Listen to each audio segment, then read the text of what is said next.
Is there anyone who would like to come forward during public comment? All right.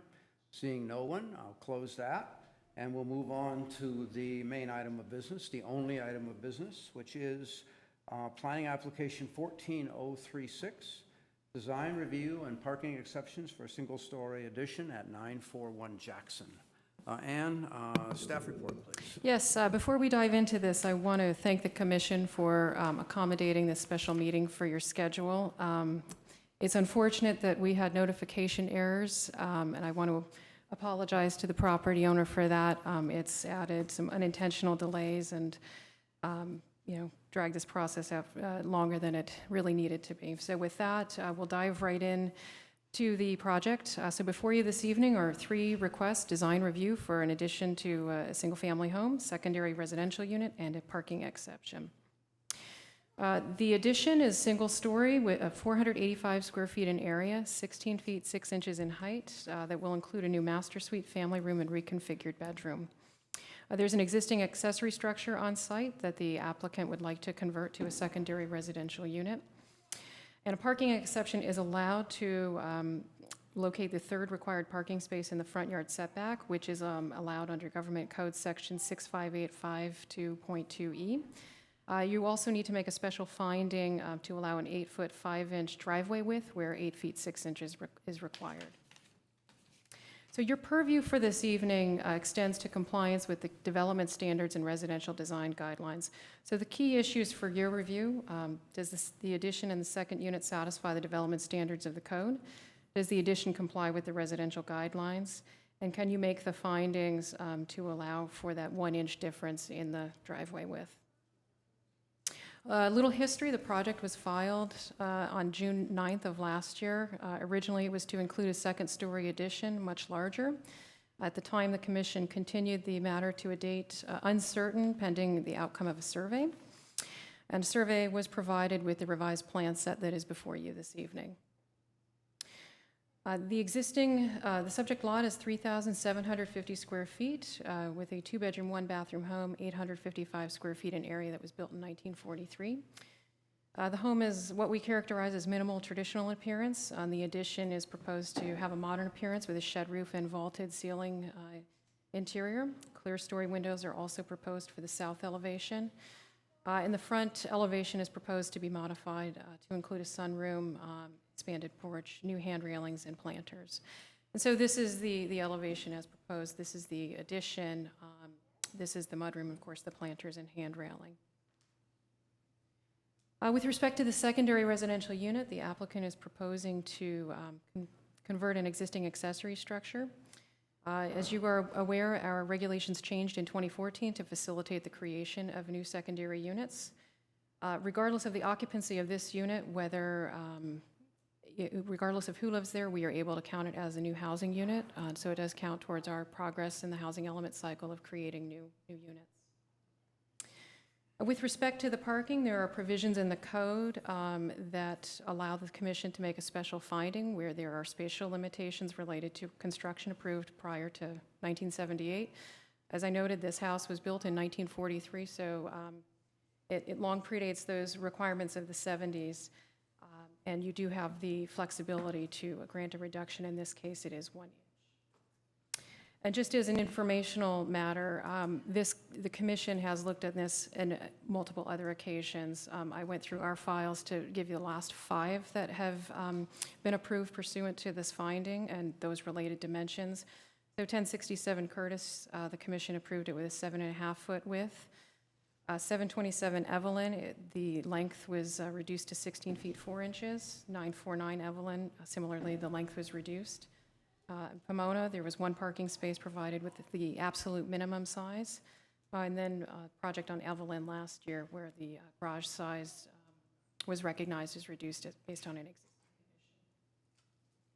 condition. In your correspondence, there was some discussion related to a shed located behind the accessory structure. If the Commission feels persuaded, the applicant has indicated that he is willing to remove the shed as part of a condition of approval to eliminate any concerns that have arisen. You looked at this on April 8th, and at that time, you provided the following feedback, that you thought the scale of the project was modest and proportional to the property. The design is clean and simple. The 1-inch deficiency with respect to the parking width was identified as negligible, and the commission recognized that the second unit is consistent with policies in our housing element. One other thing that was noted in the staff report and at the last hearing relates to this previously unpermitted kitchen. The applicant has paid the fees related to that, and they do have a permit to legalize that kitchen construction, which includes the removal of a window on that south elevation so that there's not a fire code compliance. As a general note, unpermitted work is a fairly common issue with Albany's housing stock. Our general approach is to provide a pathway for compliance, addressing the key life safety and design elements rather than to prosecute violators. A key tool for this compliance includes conditions of approval on the project and specific steps to resolve issues.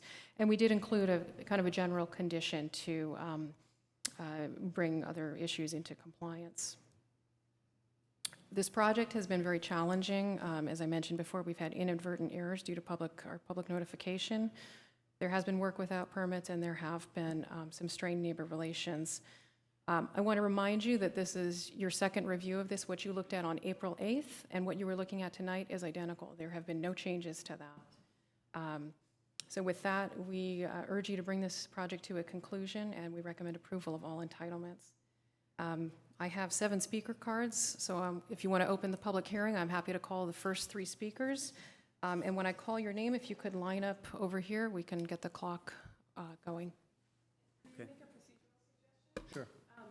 Is it possible that if speakers have previously spoken, they could limit their comments to 1 minute in light of time and the fact that we have heard a lot already about this project? We could make that request, make a requirement. Okay. And are there any questions of Ann, of staff? No. No? I have one, at least, maybe 2. One, you're proposing a condition of approval that would require different siding materials on the addition, sort of a design review kind of consideration. To talk a little bit about that. And from my point of view, the design is is modest. It's not very big, and it might fit into the existing house if the siding matched. I'm not sure that we Yeah. needed to have It's at the a variation. commission's discretion. Not a big issue, but. If you want to include that condition. I only included it because when projects in the past have been approved with a modern design, usually a contrasting material is included just to give it some differentiation from the main house. But if the commission prefers, that condition can be stricken. Okay, all right. Well, I'll bring that up. Other commissioners may want to have some thought about that, too, one way or another, go along with the staff's recommendation or not. Okay. I think, any other questions of staff? Okay. No. Then let's open the public hearing. Okay. And I'll acknowledge as well, we have received a number of letters and emails, and I think that Ann has forwarded all of them to all of us, some of as recently as several hours ago. And there are a couple on the podium I received actually this afternoon, so I think we're up to date. Okay. The first 3 Ann, go ahead. speakers are Sam Wong, Don Driscoll, and Adrian Driscoll. And again, if you can come to the podium and then stand and wait your turn, that would be.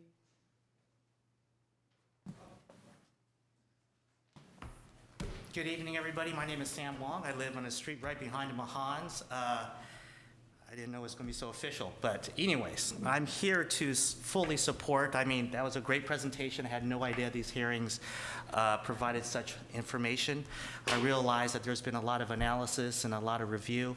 I fully support the Mahans for various reasons, and also I support them even more as I see that all this information has been presented to the group here at large.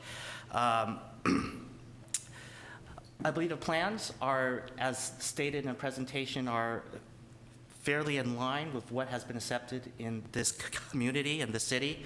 I'm fully supportive of increasing the quality of life for the people who live in Albany. My wife and my family have lived in Albany for 11 years. Our children go to the same schools. Amanda and Colin are an integral part of the area. I know Amanda for sure has devoted a lot of time, of her personal time, to the school and the enrichment of the children that we all know in the area. I see nothing up there that dictates that this expansion or this renovation would create any issues for the neighborhood. And again, really, quite frankly, I think the increase of quality of life through the expansion of their home would help them keep them here in the neighborhood, which is something we all want, and all of the peers that I have and the friends that we have through the school want as well. So that's pretty much what I feel like. And again, a great presentation. And I think it states through all the facts. And I see, as the first time seeing all the facts there, I personally don't see anything that is not in line with what's been approved in the past. And great. Thank you. Thank you. Hello. I heard the opening comment. What's your name? I'm sorry, my name is Adrian Driscoll. I live at 934 Madison. It's the property directly behind the Mahans. As a general matter, I'm not opposed to construction in Albany or to the Mahans' desire to make their home more comfortable for their family. But they cannot do this at the expense of their neighbors who also want to enjoy their homes and feel safe in them. As far as I know, to date, there has not been a complete survey of the Mahans' property that includes the back property line. The survey ends at the front of the unpermitted in-law unit, which has been labeled a garage on the existing survey. When contacted about the survey, the surveyor, Andreas Deek, said that he never went beyond the front of the garage when he was surveying the property, even though the survey shows the entire structure. This is important because the survey omits any reference to the structure that is attached to the garage and possibly encroaches on my property. On the plans, this accessory structure is shown as detached from the in-law unit and is labeled a prefab bike shed. I also note that at the June 25, 2014 Planning and Zoning meeting, the Mahans contractor referred to the shed as not affixed to the building. I have submitted photos to this commission showing that the shed is attached to the in-law unit, is not prefabricated, and is not compliant with City of Albany Municipal Code Section 20.24-130H, the City Code section on accessory buildings. This section requires that accessory buildings located in rear setback areas shall either be within 6 inches of the side or rear lot line, or shall be set back at least 3 feet, and shall be subject to certain other provisions, including that the building shall not have openings, windows, doors, and vents within 3 feet of the property line. The shed is at its furthest 2 inches from the fence. It has a non-compliant door and is a fire hazard both in its location and construction to my family and property, the Mahans family and property, and the surrounding neighbors. Again, photos are attached to my letter submission.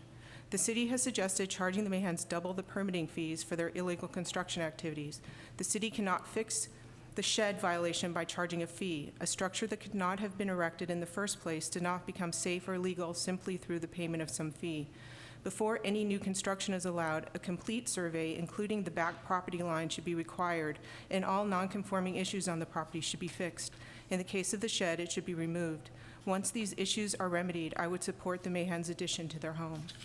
Thank you. Okay. Hi, my name is Don Driscoll. I also live at 934 Madison. I also support lawful construction on the Mahans' property. But I want to address first something I think is a little peculiar about the proceedings here, which is people are apparently here to tell us the Mahans are good people, that Ms. Mahan was a class mother for Miss Alley's class last year. To me, that's totally irrelevant to what can be done with the property. The question is not who the Mahans are. The question is what can be done with the property. Just as it's completely irrelevant that my wife was twice class mother in that same class of Miss Alley's, or that she was the PTA president. It's irrelevant. It doesn't matter who we are. What matters are the facts. Okay.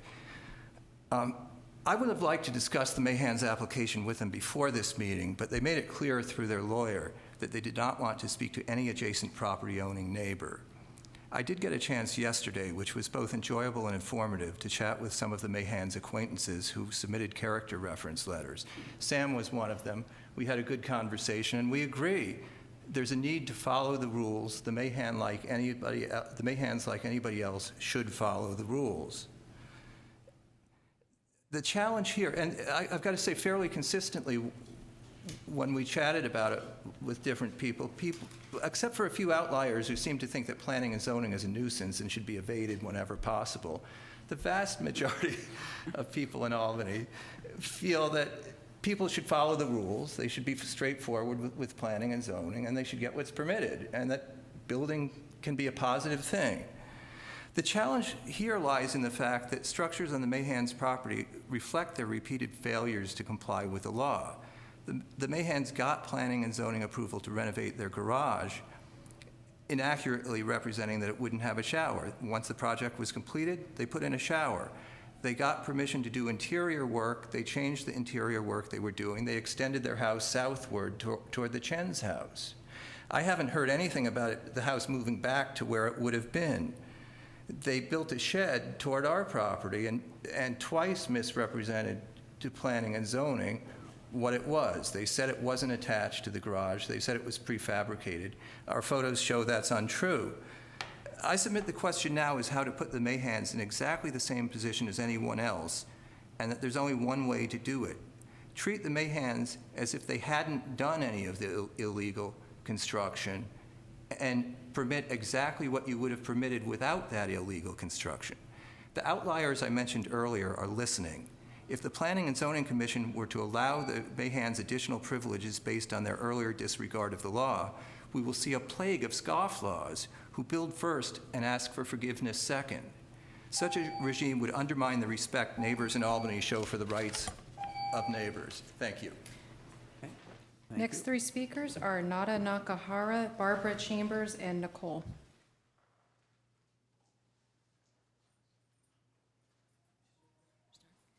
Hi, my name is Nada Nakahara. I live at 727 Evelyn Avenue.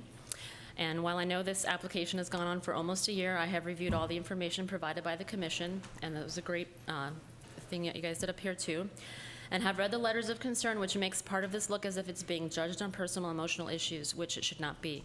I wrote in a letter of support for the last meeting since I could not attend. To my surprise last night, about 7:45 p.m., my doorbell rang as I was upstairs putting my children to sleep, and my husband was downstairs putting my other children to sleep, to find Mr. Driscoll standing at my doorstep talking to my husband. He had my letter of support in the top stack of the papers in his hand. I had listed my address in the email, so that's how he knew where I lived. This made me very uncomfortable. I just want the commission to be aware of this. While I wasn't sure what he was trying to do, he could have conducted his concern in a less invasive manner during regular business hours and not interrupted my family in our home. Moving on, Albany attracts families specifically for its schools and community, as well as many other things, but many houses are too small for today's families and were constructed with different zoning regulations, thus the need to update, expand, and remodel. We are that family. We bought a tiny house that we can afford, and later on we remodeled, added, and updated to accommodate our growing family. In today's market, we would not be able to buy our house at this point, even if we were given in the same condition it was when we bought it back in 2007. We are thankful for our community's support so we could stay in Albany and raise our family here. Regarding this project, it is exactly what the Mahans want as well, a livable house for their growing family. The way I read the staff report, this is mainly in regards to the 1-inch parking exception. I understand the difficult position that the Planning Commission is in, because where do you draw the line to say no? 1 inch, 2 inch, 6 inches? It does state in the report that a compact space is allowed to be 7 feet 6 inches wide. These exceptions must be regularly granted in Albany given the existing housing stock and small lots. The City of Albany, through its good and fair housing process, needs to encourage this type of application to improve its housing stock and continue to attract families instead of developers increasing the bubble even higher. A positive vote for this project will not only be setting a precedent for Albany, will be in the best interest of Albany's housing stock in regards to the rental unit, and in this specific instance, allow for the corrections and inspections of previous work done for the good of the public health and safety. I support this project and believe the Commission should approve it. Thank you.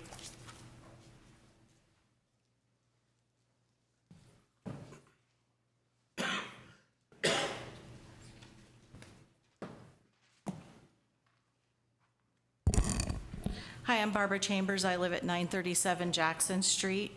I hope that you had time to read our letter and look at the photos that we've provided, and I've taken additional photos that are being passed around now. I would like to open with that we are asking that the secondary residential unit not be approved due to encroachment problems not being resolved and proof of the north wall and the east wall not being proof of fire rating. The encroachment problem was brought to the Mahans' attention and their attorney in an email dated February 22nd, 2015. As of today, there still is no response as to when the encroachments will be taken away. We ask that no construction be allowed on this building due to the unresolved issues and the unresponsiveness with our encroachment, and that with the neighbor at Madison Street, the Driscolls, and that of the neighbor at 943 on the north side of the Mahans, the kitchen remodel. We also feel strongly that no additional housing is needed on this street and wish not to have that portion of the construction approved.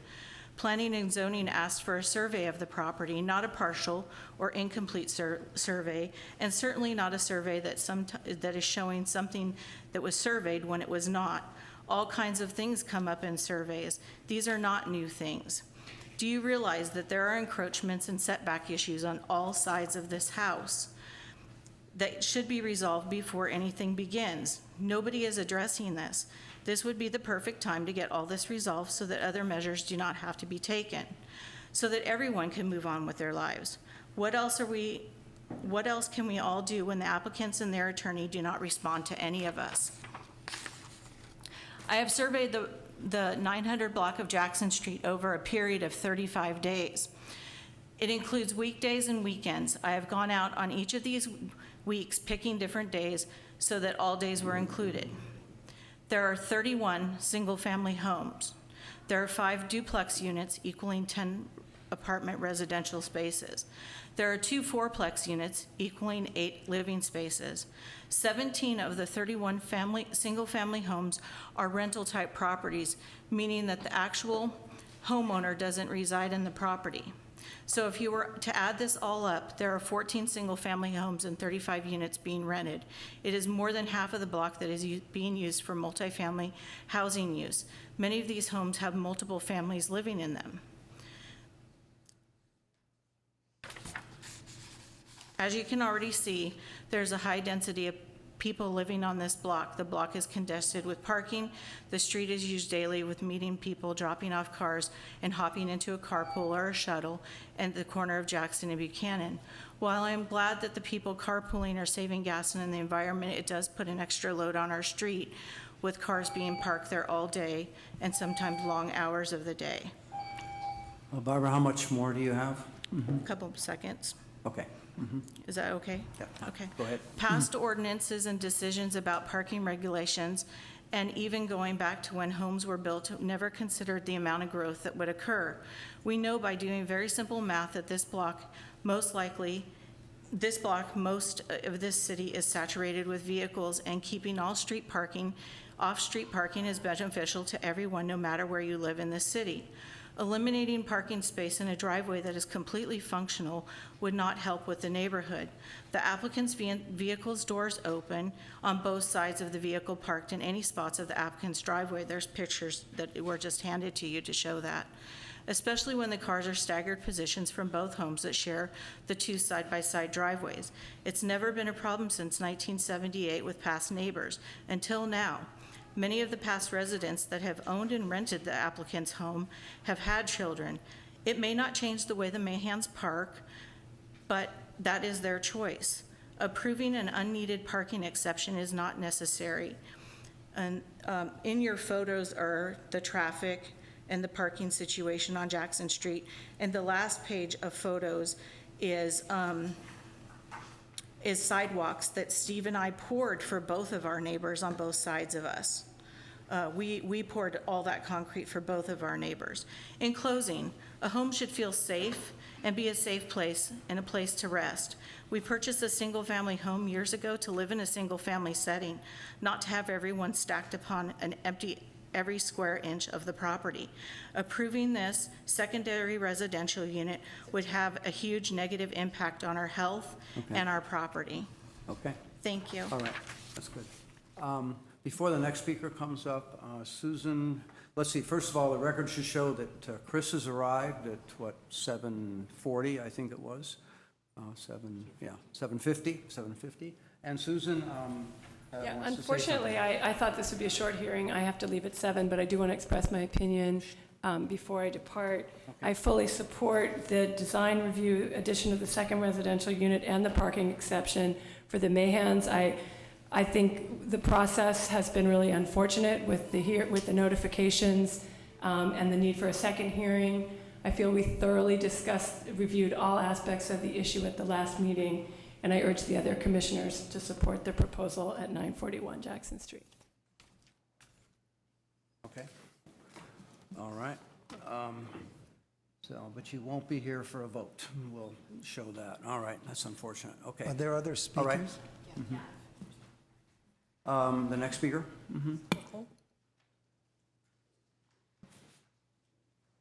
Good evening. So years ago, I was told that good fences make good neighbors. I shook my head at that. I argued at the thought of it. I thought to myself, how could that possibly be so? I grew up knowing my neighbors, each and every one of them on Jackson Street. I trusted them. I remember being a little girl and my parents passing cups of sugar over the fence because somebody had forgotten the most important ingredient while they were baking cookies on Saturday afternoon. I remember our neighbor watching me learn to ride my bike for the first time and the chuckle she got watching me run into the bushes in her front yard over and over again. I remember being a teenager and I would take care of their cats when they went on vacation so that I could earn some extra cash. And still to this very day, my parents and I have relationships with our neighbors. Most of them have moved away from Jackson Street, but still we all keep in touch. And Maria Brome is a client of mine. She has known me and my family since I was 7 years old, and I am proud to say that she has been my biggest supporter in my career today. The list goes on of our neighbors that we adore. My parents are the kind of people that smile and wave hello to their neighbors, and they pride themselves on knowing everyone in their community and getting along. Over the past couple of months, I have pondered back at that conversation that I had about neighbors. Maybe this person was right. Maybe good fences do make good neighbors. Maybe my parents and I are different. There's a level of entitlement today in society that I don't really appreciate. Entitlement is an unreasonable expectation that one should receive treatment and automatic compliance with his or her expectations, and I believe the Mayhans have been unreasonable. 6 years ago, I watched my mom go through her second bout of cancer. She was out gardening, doing what she loved. Amanda came out and asked my mom not to garden. Who does that? 2 weeks after that, Colin asked my mom not to garden as well, and the answer as to why she couldn't garden was because their baby was sleeping. 2 weeks after that, my mom had another bout of chemo treatment that she had to go to, and she sat there and waited to garden, but she felt manipulated into not gardening. As a teenager, I was glad to know and trust our neighbors. I am a small town girl. I love the sense of community. I loved growing up in Albany. Maybe Amanda and Colin don't care to know their neighborhood. They don't care to know the people that they are raising a family right next to, and that's fine. However, when you make changes to your property that will affect your neighborhood, isn't it a conversation that should start with hello? What can we do with each other? My dad has lived in Albany his entire life, and after all of these years, his neighbors have hired an attorney to bully them for reasons beyond my understanding. The level of entitlement is pitiful, in my opinion. Why do we allow each other to sit? I'm almost done. Okay, please finish. Why do we allow each other to sit behind our computers, our text messaging, and our heavy pocketbooks to do what we could have very well accomplished with a simple conversation? Now, you probably have all made up your minds by now, and that's fine, but I want to leave you with this. My dad and my mom have been nothing but kind to them. They support their remodel. My dad is in construction, and he supports it. However, the encroachment issues have not been fully acknowledged, reviewed, or resolved. There are 3 parties that are affected here, and it is your duty to make sure that all parties have had a fair review before new construction begins. All right, thank you. And Next three Next speaker. speakers are Ingrid Leverett, Igor Gasowski, and John Destin.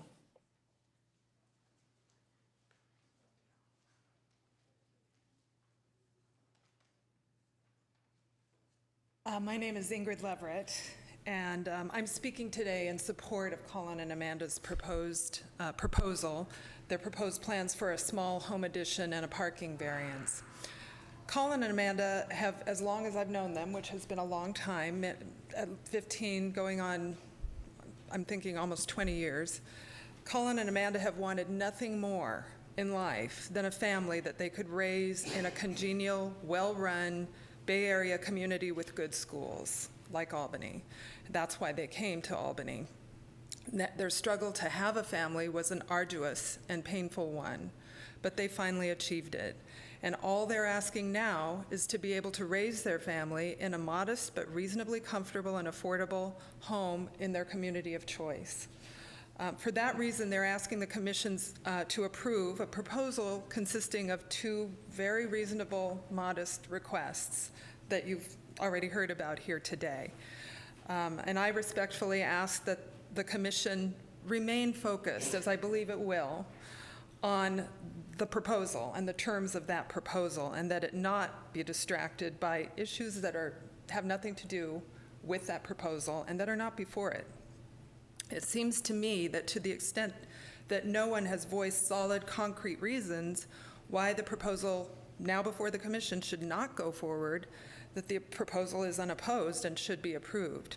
To the extent the concrete reasons have been voiced, it is those concerns and nothing else that should be scrutinized in deciding whether or not to approve the proposal. There's no logical reason that any of the other issues that have been raised, the need to address various past construction issues, must prohibit the approval of the proposal at issue. Both can happen. And it's my understanding that all those past construction issues that have been identified are being addressed or have been addressed, and that Colin and Amanda have and will continue to work with the city on making repairs and modifications to the city's satisfaction on all of them. Just a couple of words about the proposed parking variance. It's the City of Albany's policy to favor upgrading and improving its housing so that people can live in the community long-term and thrive. And it's also a state mandate and an association of Bay Area governments mandate. So the parking variance supports that policy and that mandate by making second units affordable for affordable housing in Albany feasible. It increases the city's housing stock while keeping the impact on the city resources and services low. I think that concludes my remarks. That's good, all right. Thank you. Good, thank you. Next, okay. My name is Igor Gasowski, and I live on 627 Adams Street in Albany. Dear Commission and dear citizens of Albany, I would like to offer strong support for the construction, for the project by Mayhans. I can see that change is very difficult for everyone. I totally hear all the concerns, and it's always like that when the big change comes, like in the form of construction, it is very difficult for people to kind of like get with it. It's absolutely normal, it's very human. I also see here two sides, not two sides, but two aspects of this issue. One is the legal, and I feel I'm second time here at the sort of commission meeting, and I saw the proceedings. I feel that it was all exhausted in the way I understand that legally. At this moment, the project can proceed. There's also emotional human issue, which is much more difficult to address. From standpoint, from my standpoint, when I hear these issues, is a certain willingness to not forgive past deeds, which I acknowledge from what I'm understanding happen.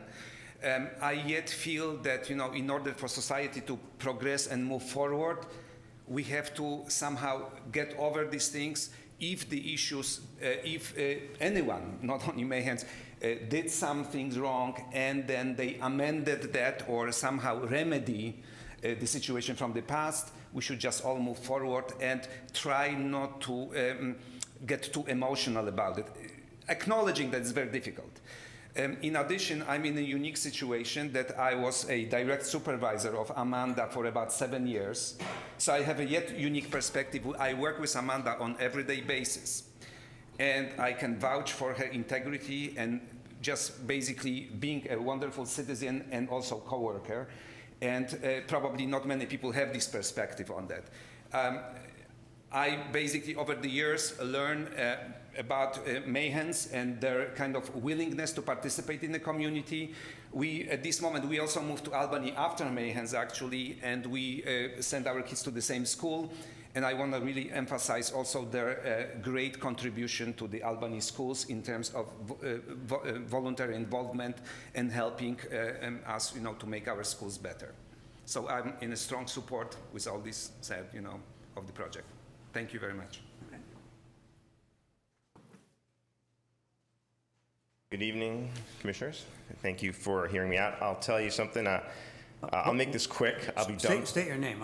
I'm sorry. My name is John Destin, and I live in Albany on Curtis Street. And I will make this quick because I am a single dad. I've got my kid here. I wasn't planning on coming tonight. He's playing Minecraft. He hasn't had dinner yet, so he's going to be pretty argumentative with me very soon. So I'll tell you why I am here. I do know the Mayhams very well, and I'm not going to get in. I agree with everything positive that you've heard today, so I won't go there. And all I did is I wrote an email about a month ago saying they're good folks. I hope this works out for them. Thank you very much. Here's my number if you want to give me a call. So the reason I'm here today is because I actually did get a call. I got a call last night, not to the person I sent the email to, but someone who I would say is very passionate about the situation. And I wouldn't say at all, I could see how maybe someone else would interpret, calling or coming to someone's doorstep as an intimidation tactic. I don't see that at all. It was a good conversation. But frankly, I trust that you guys who are in this position have done your due diligence and you've looked at everything, and it's not me who's going to decide this, and we're not all going to vote.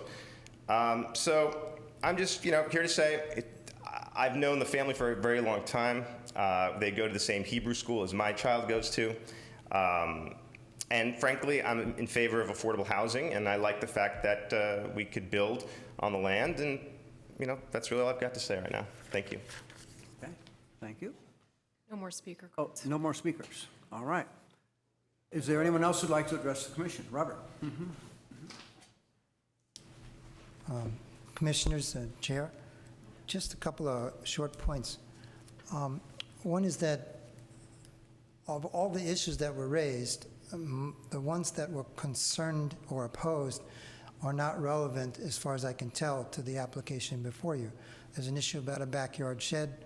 There's an issue about prior construction. Those things, while they might be of interest in some other forum, are not what's before the commission. If we stick with what's actually on the agenda tonight, it's for the second unit and for a small addition of about 400 square feet. Focusing on those things, they're both within the realm of what is normally approved in Albany. The only thing that the commission really needs to deal with is a variance for the parking, and that involves a 1-inch variance. So you have a driveway that's 99% compliant, it's missing 1%. It's 8 feet 5 inches instead of 8 feet 6. If it were 8 feet 6, there wouldn't be a variance requirement here. So that's the real issue before us. There's no reason not to do it. We are now, by allowing second units to be sprinkled throughout Albany, which is what the city is doing, we're complying with state law and ABAG requirement. This is not something that Albany invented. It's something that has been addressed both by the people who want to do it and also by state mandate. So the parking ability, the ability you have to grant this parking requirement is partly what the state wants done with regard for second units. As regards to the other issues, well, it's not before you and it's not required, and there's no reason for it to even have been brought up. People have brought it up, so I will mention there's a shed behind the house. In the context of that, the application for the construction of the 400 square feet addition, the Mayans approached the city and said, take a look at all these other issues and make sure that they're properly within compliance and up to code. So if the shed's not compliant, it will be replaced, fixed, torn down, or adjusted as necessary to be compliant when the building inspector comes out. In addition, there's one other issue that came up. the chambers next door have raised an issue. There's the garage that is behind the house of the Mahans. It apparently, from what I'm told, may have a 1-inch overlap onto the chambers property. Whatever that is an issue that they will deal with when they do the construction. They'll have a crew out there, and if there's a 1-inch overhang, they'll cut it off and simply bring it back onto their side. However, it should be noted that this is a voluntary act on their part. That garage was built approximately 73 years ago. Go ahead. Keep going. That garage was built approximately 73 years ago, long before the Chambers or the Mahans lived in Albany, lived at that addresses.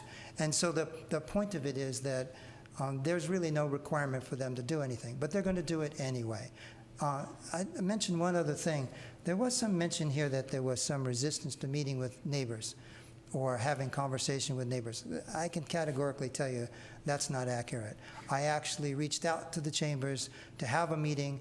I've reached out to Mr. Driscoll, who represented himself as their lawyer at the time, to set up a meeting and said, I'm available anytime, any place to do that, and they've declined to do it. If we do it here in public, that's fine, but if we could have done it in private, that would have been okay too. Thank you very much. So just to close, I think I can say this for the Mahans.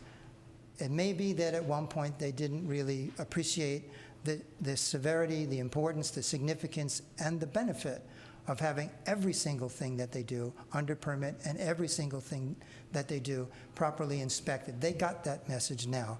It's clear. I've given it to them. They've gotten it from the commissioners. They've gotten it from staff, and they're in full compliance and will be. So this application is the solution to any issues that might or might not have existed within the house. They'll have the inspector inside, have him taking a look at anything he wants to look at and making sure that it's compliant. Thank you very much. Okay. All right. Anyone else like to address the commission tonight on this item? Let's see. I think so, yeah. I'm open to other additional speakers. Barbara, come on, and you would like, okay. So why don't you come up next? Okay.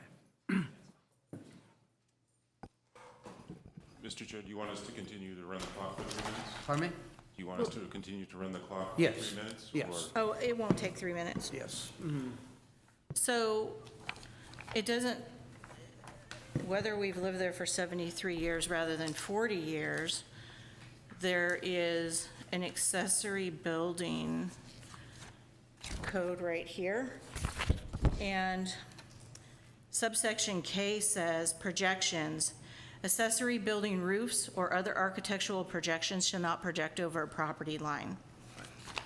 In the packet that was submitted with the agenda tonight is the secondary residential units 20/20/80, and then it goes to like page 6, and it says the same exact thing under number 5, the one with the diagram.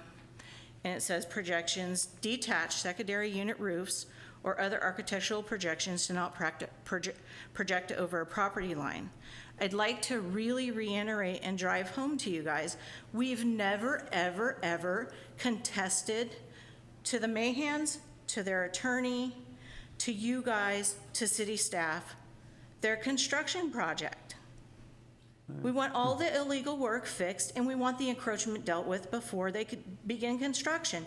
This is new business, that they're going to make everything, there's been no communication. There is no communication, and their attorney has not addressed it. And he's standing before you lying and insulting our intelligence. Okay. Okay. Thank you. You're welcome. Thank you. Next speaker. Oh, I don't Robert, have any wait, more. Robert, just please. I'm not going to argue, but everything I said was true. I have offered carte blanche to meet with the neighbors anytime, anywhere, Okay. and have been turned down. And in my effort to meet with them, I was asked to leave their house. Okay. So. Okay, let's, okay. Oh, come on. Let's, okay. You are, My name is Adriana Macias. I live on 946 Jackson Street. Okay. So I live right across from... 946, other side of the street, all right. Right. So I just want to say that, frankly, if someone's not obeying the rules to begin with, they're bound to break them again. If they're showing an effort to improve and follow the rules, then follow it. But don't approve any of the plans until it's complete, until they show they follow the pattern and the blueprints. One of the reasons why I moved to Albany was because Albany does care about its community and about following the rules so everyone is safe and no neighbors are affected in a bad way. If you see in all of this evidence that there has been rules being broken, not being followed, why vote forward for something until you've seen the proof that they're doing it, they're improving it, they're fixed it? That's all I wanted to basically say. Because at 946, I can see a lot of traffic, I can see a lot of people passing by, and frankly, if these things aren't fixed before you approve these future plans, it's just gonna cause chaos. Take a walk on Jackson, take a look and see how hard it is to get into your driveway when people are speeding by. Take a look at what people have done with illegal projects, not just in Jackson, but other parts of Albany. So I'm just asking that everyone be made to follow the rules. Thank you. All right. I don't think there are any other speakers. I'm going to close the public hearing. Okay, the hearing is closed, and bring it back to the commission for discussion. Anyone want to start the discussion? Any questions of staff? Comments on the staff report or on the conditions? Go ahead. Who wants to start? I guess I'll just reiterate my thoughts on this project. As Susan said at the previous review of this project, in terms of the parking variance for the main structure, the 1-inch variance, for me, I agree with Susan's earlier comment that it's de minimis. And as we've seen, there's been precedent where other projects have been approved with more of a variation from our required code requirements. So in that sense, I am willing to support and approve that variance. I am also in support of the second variance to allow the front yard setback. Also, and I'm in support of that because the allowed space for that third parking space will be free and clear of the public right-of-way, the sidewalk in front of the house. And in terms of the style of the house, I think it's a modest renovation and addition. It keeps in style with the current and existing structure and somewhat improves it. And in terms of the accessory structure, our code allows for accessory structures to be on the lot line or within 6 inches. This structure appears to meet that. And in general, when a project has existing conditions which predate the owner, my experience is that to require the applicant to rectify these non-conforming conditions to a level that becomes cost prohibitive for them isn't something that is promoted. And so I appreciate that the applicant has made revisions to their architectural drawings where some of the walls that were pre-existing did not meet the code in terms of the setback, and I think have a 2'9" setback rather than the 3-foot required. They've agreed to get rid of the windows to increase the fire rating of that wall to address that issue. And there are no windows on the accessory structure on the lot line. So for those reasons, I am willing to support and approve it. Okay. Anyone else? Next. First, I wanted to acknowledge and the additional staff work. I appreciate the additional work you guys did to pull this together. I know it was real contentious, so it was helpful to have those additional facts. I guess I'm comfortable with the regime that's laid out in terms of having the city inspection and making sure it's compliance.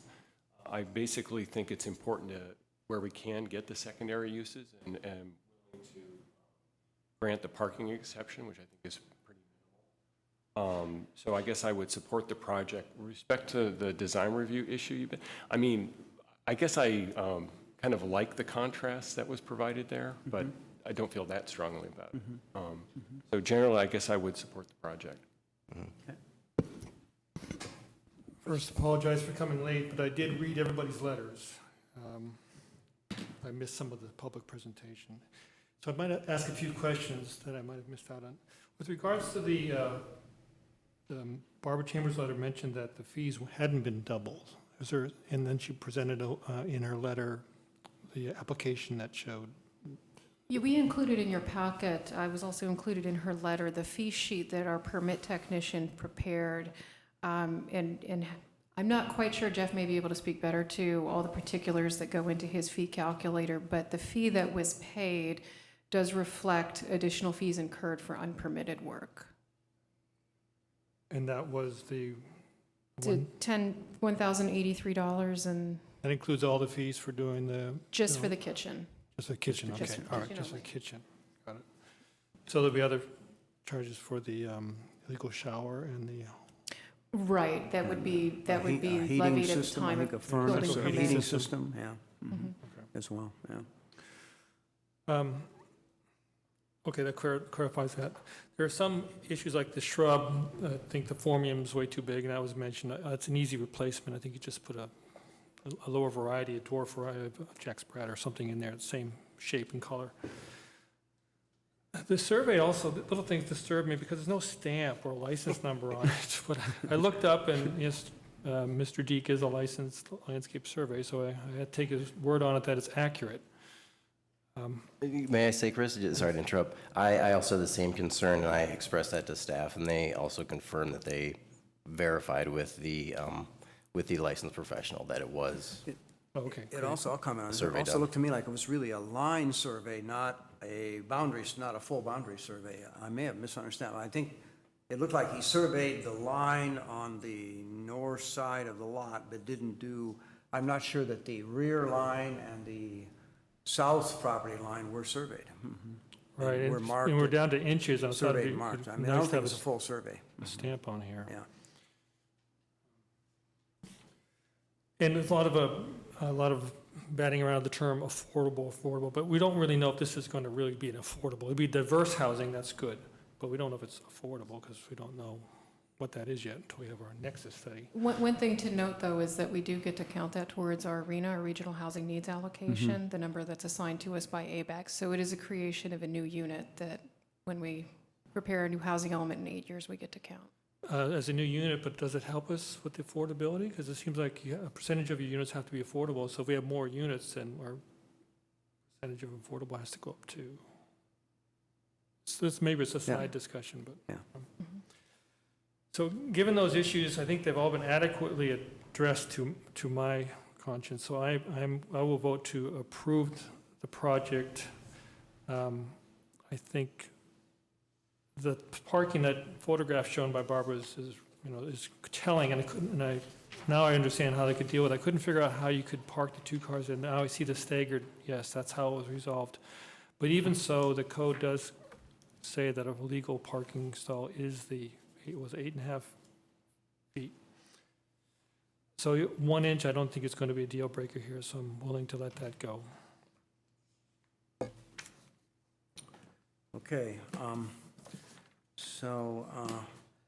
gosh, I think it's kind of unfortunate that there's so much acrimony here that's developed among neighbors, and that is sad. I think it's concerning to me.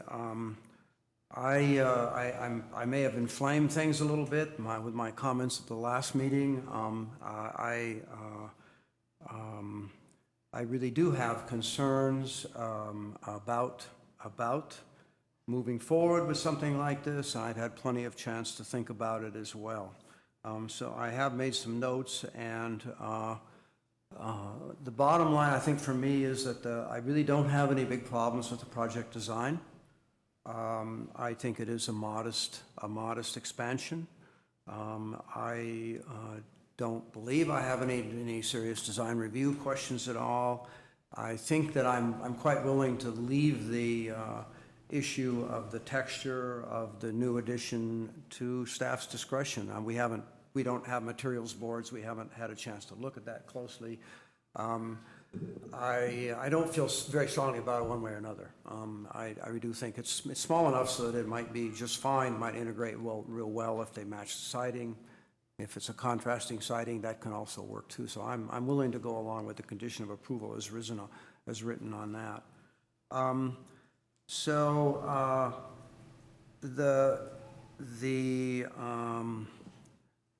The parking concern, let me see what the parking exception is a concern, and it's really a difficult call for me. On the one hand, they provide 3 off-street spaces, which almost full compliant dimensions. 1 inch short is obviously, I completely agree, is not very much at all. I acknowledge that we have approved smaller parking spaces in similar circumstances in the past. When there have been existing conditions of that. On the other hand, and this applicant is asking for these parking exceptions, I think those are a privilege. It's not something we have to grant. We have complete discretion to say no, to deny it. So that's what triggers for me the comments that I made at the last meeting about, given the applicant's history of disrespecting the city's rules, of ignoring the rules, of building without permits on several occasions, is really a concern for me. And they've kind of done it with impunity, and it just makes me want to say, no, that's it. We don't want to deal with you, kind of thing. That's the reaction I have. That's an emotional reaction, but it is a real one. I just want to say we shouldn't tolerate we shouldn't tolerate that. And I kind of still believe that. But I have the other side of me has to say, what should we do here? Is it really in the city's best interest to deny a good project because the applicants are really scofflaws? That is a real question for me, and in all honesty, I have to say maybe not. Would I be compromising my principles if I voted yes on this project? Or is it just the applicant's arrogance and disrespect of the city's process that is what offending me? And I think it's the latter. That's what it really does bug me. And I wish planning and zoning could get out the message even more emphatically that it's important to go by the rules, to follow the rules. We all have to do that. That's why we have the zoning code, the building codes. But the bottom line is, I think I have to swallow that emotion, and because I think I've come to believe that in this case, the right thing to do would be to support the project. In spite of these misgivings. I really do believe property owners have a right to develop. You have a right to do things with your own property, and we need to respect that. And this comes up in other contexts as well, having to do with the design of homes. We had one not too long ago, a modern design. The neighbors didn't like it, but it was a very modern-looking house, and I support it, even though it didn't really conform with all of our design review guidelines, because that's what the applicants wanted to do. And I think property owners do have a right, and I fully respect that. And I also think it's in the city's best interest to support and approve good projects. This is a good project. It's a modest, it's not a high FAR, it's not a McMansion. It has a secondary residential unit, which is completely consistent with our policies, and it would help achieve city goals along that line, goals that are in our housing element and that are going to be very, very hard to achieve.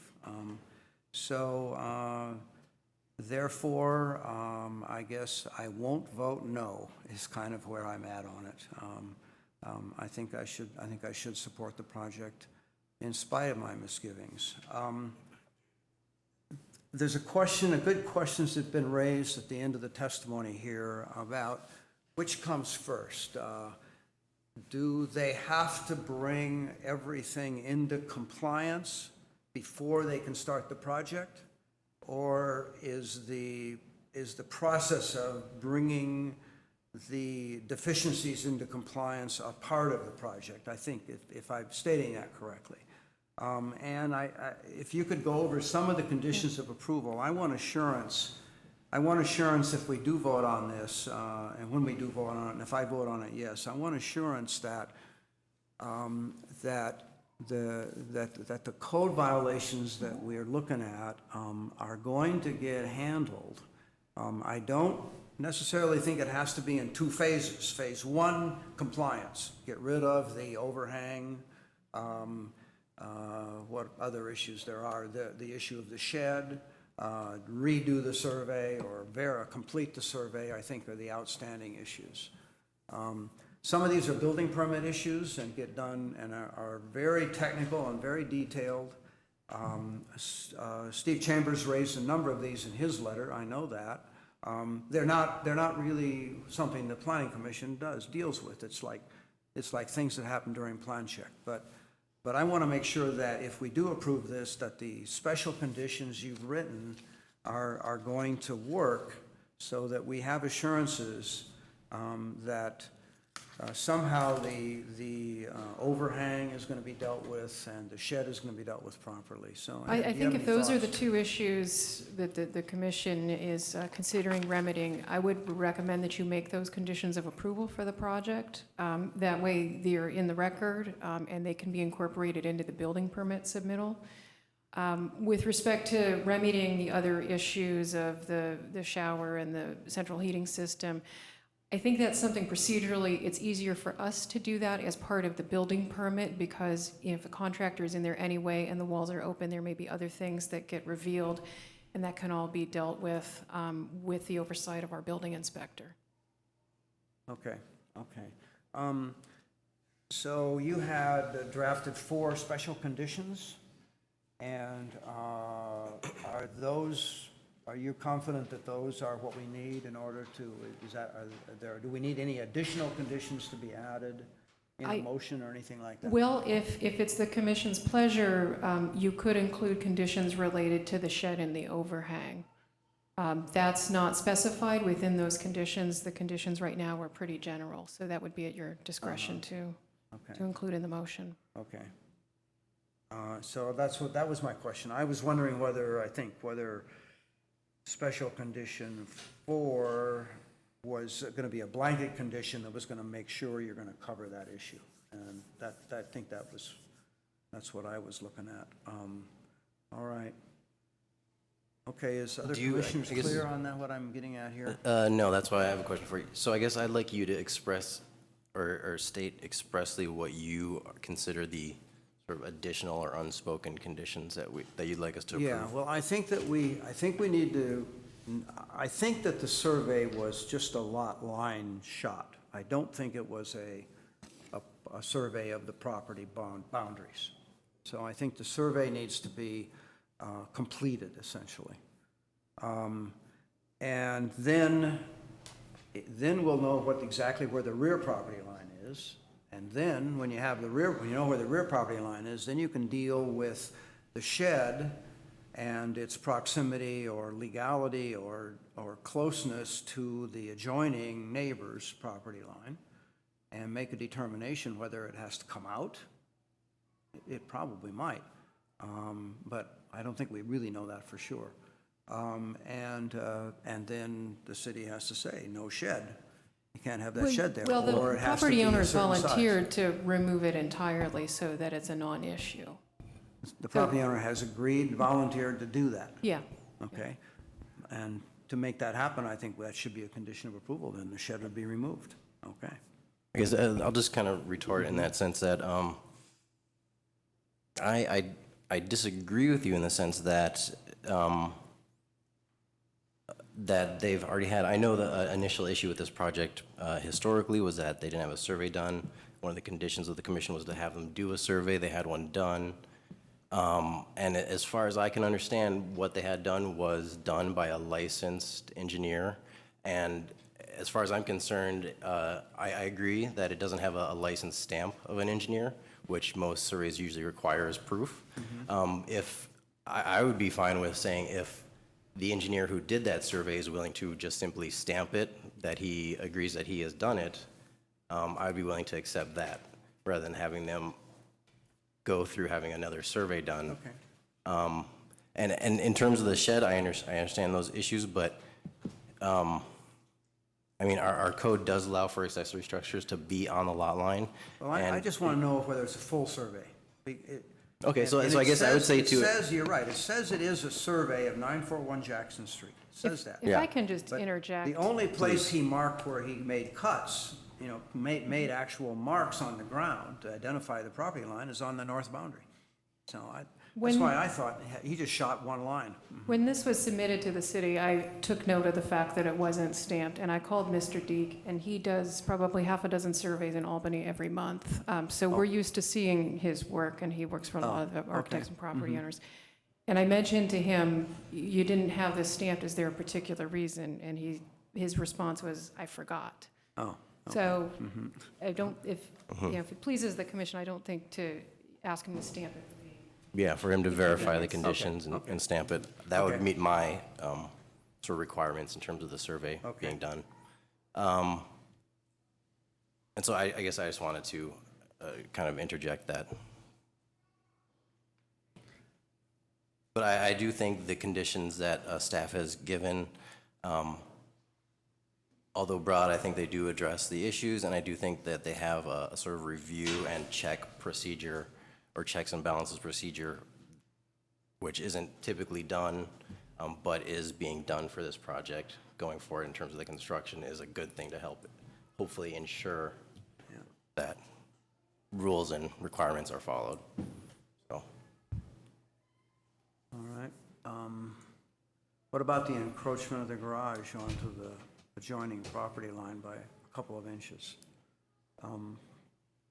And is that, how do you think that the city procedures, or how do you think that's going to be addressed or could be addressed?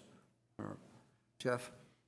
On something like that, in every other case that I'm familiar with, it is a civil matter between the parties. Because this isn't anything that's remotely recent construction. If we can help facilitate that, that's fine. If we can work out an arrangement where, and if we have the authority to require that, I'd have to consult with the city attorney whether we even have the authority to enforce a kind of a long-standing property line encroachment.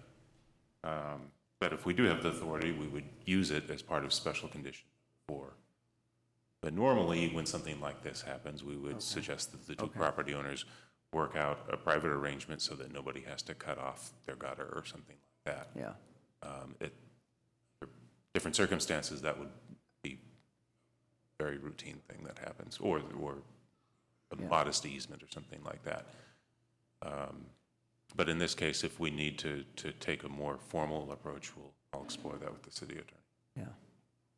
I think, Robert, I was going to say, didn't you say that they would do that? The applicant's going to do that, irrespective. If the project goes forward, the applicant's going to bring that into lot line adjustment. It's only, I thought it was an inch, 2 inches, inch 2, whatever. Yeah, I hear you on that too, and it's probably easier said than done, is my concern, because, how do you drain the roof, and how about the gutters? And do you end up need to, rebuild a wall in order to have proper drainage and overhang, and that's my concern. There's an overhanging eave by a number of inches, so there's space to do it. Okay. All right. So your intention then is right. Absolutely. You take care of that. Okay. All right. I guess. All right. Anything else? All right, then I'll accept the motion. I'll make a motion, if you like. I'm going to make a motion to approve project planning application 14-036, design review and parking exception for single-story addition at 941 Jackson, with the draft conditions of approval as created by staff, and the additional approval requirement that the survey be either verified and stamped by the engineer of record, and possibly if the applicant could just ask the engineer about the shed location, or removal of the shed as the applicant chooses, either one. And I'll also include the condition to specifically address the overhanging eave at the garage on the property line, as we've discussed. Okay. Is any, I second the, been approved and seconded? Any comments, any further discussion? All right, all in favor? Aye. Aye. All right, it's been approved unanimously. So your application's been approved. There's a 14-day appeal period. And when does that end? I don't know, we'll have to figure it out. 14 days from now. May 20th. May 20? Yeah, May 20th. May 20, before the close of business, if anyone wants to appeal. And then it would go to City Council. Okay? Robert? I just want to get a clarification. With regard to the shed, it's the intent of the applicant to meet with the building inspector as part of the ongoing project itself to make sure everything's in compliance, and he'll address the shed at that time. So it's not his intent not to have a shed of any kind, but just to make sure whatever he has is compliant with code and doesn't encroach in any way. Yes, yeah. I guess the understanding is that either the shed is, as you said, up to code, hopefully, or if not, removed. Remove it. Yeah, removed, or if it needs to be shrunk or something Or like shrunk, that. or- Cha- Yeah, in- adjusted In other to- words, So that it's appropriate. brought into conformance with code is what we're. Yes. Yeah, okay. Right. And that may require, there may be an issue there with where the property line is. I'm not sure of that. Mhm, yeah. And that'll be part of what's. Right. Mhm, yeah. You may. Mhm. The property line issue is essential to the shed issue. Without the back of the property being surveyed, we Yeah. don't know whether it's encroaching. We agree. And beyond that, before they obtained approval, they were representing the shed would come down. Once they got approval, they said, oh, we were just talking about it. We're going to do something different depending upon what happens. And that doesn't seem right to represent one thing to you, and as soon as you approve, to take a different position. As an advocate, I would never do that. And if some advocates do that, Okay. that's what some advocates do. But I ask that you hold the applicant to what was represented to you before you approve. Thank you. Thank you. All right. Robert? What I represented was exactly what I said a minute ago, that we were going to meet with the inspector and make sure that whatever shed is left is code compliant, and that it was brought into compliance. That's what I represented, nothing other. Okay. And that's what we're going to do. And that is, in effect, what the commission is in. I mean, first, it's not before the commission, so it Right. really shouldn't be a condition of this job. But it makes sense from the applicant's point of view to get it all done at once. Right. But beyond that, it's a question of not holding this applicant to a standard different from the rest of the city. You're entitled to have a shed, it just has to be code compliant. Right. That's all we're talking about. Right.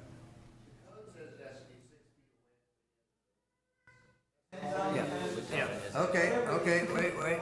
Okay, yeah. All right. So, moving on to the agenda then. What else do we have? Is there anything further? Any announcements? No, there's no new business. This is the only item on tonight's agenda. Any announcements, communications? Staff, do you have anything? No? Okay, the next meeting then is May 13th. And with that, then, I will adjourn this meeting at this time. Thank you very much.